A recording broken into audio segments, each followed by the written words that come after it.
महाराष्ट्र की उन अंधेरी गलियों में चलते हैं जहां एक कहानी दफन है। ये कहानी है जलन की, काले जादू की और उस भयानक कीमत की जो शक्ति पाने के लिए कभी कभी चुकानी पड़ती है। आइए इस कहानी के रहस्य को परत दर परत खोलते हैं। और ये एक लाइन, बस यही एक लाइन इस पूरी कहानी की कह सकते हैं जान है। ये हमें उस अंधेरे और खौफनाक रास्ते के बारे में पहले ही आगाह कर देती है, जहां ताकत तो मिलती है पर उसकी कीमत इतनी बड़ी होती है कि इंसान अपनी रूह तक बेचाता है। तो हमारी कहानी हमें ले चलती है महाराष्ट्र के सतारा जिले के एक छोटे से गांव लोडवाड़ी में। यहाँ दो भाई रहते थे, शिवानंद और सदानंद। इनके पिता जनार्दन देसाई गांव के एक बहुत ही सम्मानित जमींदार थे और उनकी मृत्यु के बाद जाहिर है दोनों भाइयों पर ही सारी जिम्मेदारियों का बोझ आ गया था। पर दोनों भाइयों में यूं कहिए कि जमीन आसमान का फर्क था। शिवानंद जो बड़ा भाई था वो एकदम शांत, ईमानदार और बहुत मेहनती था। गांव के लोग उसकी बहुत इज्जत करते थे। और वहीं दूसरी तरफ था सदानंद, लालच और ईर्ष्या की आग में हर पल जलता हुआ। उसे तो बस पैसा चाहिए था, पावर चाहिए थी, ऐशो आराम चाहिए था और इसके लिए वो कुछ भी करने को तैयार था। तो कहानी में वो मोड़ आता है जो सब कुछ बदल कर रख देता है। उनके पिता की मृत्यु। जनार्दन देसाई ने अपनी सारी संपत्ति मतलब 10 एकड़ जमीन, 2 कुएं, एक बड़ी सी हवेली और पुराने जमाने के गहने दोनों बेटों में बिल्कुल बराबर बांट दिए थे। अब शिवानंद तो इस बंटवारे से खुश था, लेकिन सदानंद के लिए अरे ये तो कुछ भी नहीं था। उसके मन में जो ईर्ष्या का बीज था ना, वो अब एक जहरीला पेड़ बनने के लिए पूरी तरह तैयार था। और यहीं से सदानंद अंधेरे के उस रास्ते पर चल पड़ता है जहां से शायद ही कोई वापस आ पाता है। अपने भाई की इज्जत और अपनी लालच से जल भून कर वो पहुंचता है गांव से दूर जंगल में एक टूटे फूटे मंदिर। वहां रहता था एक रहस्यमयी तांत्रिक, बाबा नरसिंह। कहते हैं वो एक ऐसी खतरनाक काली विद्या का ज्ञाता था जिसके बारे में बात करने से भी लोगों की रूह कांप जाती थी। तो ये अंध सिद्धि आखिर है क्या? देखिए, ये कोई मामूली जादू टोना नहीं है। ये एक ऐसी काली विद्या है जो किसी की हर मनचाही चीज तो दे सकती है, लेकिन बदले में वो आपका शरीर, आपका खून और आपका वक्त, मतलब सब कुछ मांग लेती है। ये एक ऐसा सौदा है जिसमें आत्मा की बाजी लगानी पड़ती है। बाबा नरसिंह ने सदानंद की आंखों में वो लालच देख लिया था। उन्होंने उससे साफ साफ चेतावनी दी। कहा, ये रास्ता आसान नहीं। एक बार शुरू किया तो लौटना मुश्किल होगा। दोबारा सोच ले, अब भी समय है। लेकिन सत्ता और दौलत के नशे में अंधा हो चुका सदानंद, उसने इस चेतावनी को पूरी तरह नजरअंदाज कर दिया। और वो अनुष्ठान 5 रातों तक चला। हर रात पिछली रात से ज्यादा खौफनाक थी।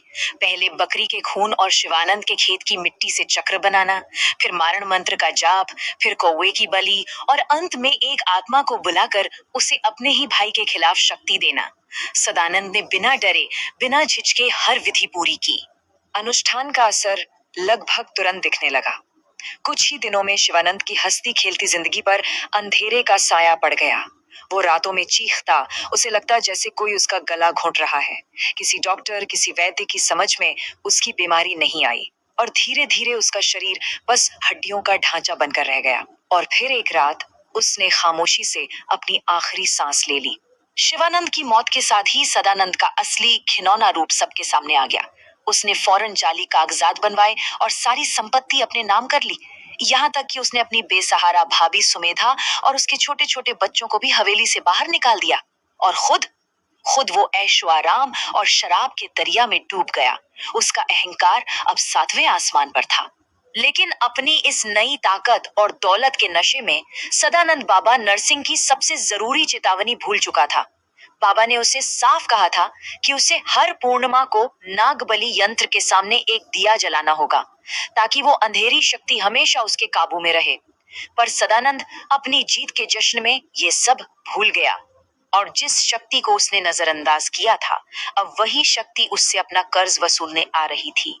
अंध सिद्धि का बदला शुरू हो चुका था और यकीन मानिए, ये सदानंद की सोच से कहीं ज्यादा भयानक होने वाला था। सबसे पहले हवेली की दीवारों पर खून से सने हुए हाथों के निशान दिखने लगे। रात में वो निशान उभरते और सुबह तक गायब हो जाते। ये पहला संकेत था कि कुछ बहुत ही गलत होने वाला है। ये उस अनदेखी ताकत की मौजूदगी का ऐलान था। इसके बाद तो जैसे सदानंद की जिंदगी ताश के पत्तों की तरह बिखरने लगी। उसे अपने मरे हुए भाई की सड़ी गली लाश के सपने आने लगे, जो उससे बदला मांग रही थी। वो सुबह उठता तो उसकी पीठ पर नाखूनों के गहरे निशान होते, जैसे किसी ने रात भर उसे नोचा हो। फिर उसकी पत्नी मंजरी बच्चे को जन्म देते हुए मर गई, और सिर्फ 3 दिन बाद उस मासूम बच्चे की भी सांसें थम गई। अंधसिद्धि एक एक करके उसका सब कुछ छीन रही थी। और फिर एक रात, जब हवेली में मौत का सन्नाटा पसरा हुआ था, उसे एक भयावह कानाफूसी सुनाई दी। ये उस सिद्धि की आवाज थी जो उसे याद दिला रही थी, कहाँ है रे नागबली का दिया? तू भूला है मुझे, अब मैं तुझे नहीं भूलूंगा। अब बदला लेने की बारी उस शक्ति की थी। अब सदानंद पूरी तरह टूट चुका था। उसे समझ आ गया था कि वो एक ऐसे जाल में फंस चुका है जहां से निकलना नामुमकिन है। अब वक्त था उस शक्ति की असली कीमत चुकाने का, एक ऐसी कीमत जो खून और आंसुओं से लिखी गई थी। घबराकर वो भागा भागा वापस बाबा नरसिंह के पास गया। उनके पैरों में गिरकर मदद की भीख मांगने लगा। लेकिन बाबा ने साफ कह दिया, मैंने तुझे पहले ही चेतावनी दी थी, अब मैं कुछ नहीं कर सकता। वो सिद्धि तुझे नहीं छोड़ेगी। उम्मीद के सारे दरवाजे अब बंद हो चुके थे। अगली सुबह जब गांव वालों ने दरवाजा तोड़ा, तो अंदर का नजारा किसी के भी दिल को दहला देने के लिए काफी था। सदानंद की लाश फर्श पर मिली। उसकी गर्दन एक साड़ी से बंधी थी जो छत से लटक रही थी। उसका चेहरा डर के मारे सूजा हुआ और नीला पड़ चुका था। आंखें ऐसे फटी हुई थी जैसे उसने अपनी मौत को साक्षात अपनी आंखों से देखा हो, और उसके मुंह से काली राख निकल रही थी। कहते हैं उसी समय अपनी कुटिया में बैठे बाबा नरसिंह ने एक गहरी सांस ली और बस इतना कहा, जो बीज तूने बोया था वो अब फल बन चुका है। अंध सिद्धि फिर से अपना हिस्सा ले गई। सदानंद को अपनी करनी का फल मिल चुका था। ये एक अनिवार्य परिणाम था। ये कहानी हमें एक बहुत ही अहम सवाल पर लाकर छोड़ देती है। क्या जिस पल सदानंद ने अंध सिद्धि का रास्ता चुना था, उसी पल उसका ये भयानक अंत तय हो गया था? या फिर क्या कोई ऐसा मौका था जब वो अपने किए पर पछताकर बच सकता था? शक्ति का लालच और उसकी कीमत, ये एक ऐसा चक्र है जिसके बारे में सोचने पर वाकई रूह काम जाती है।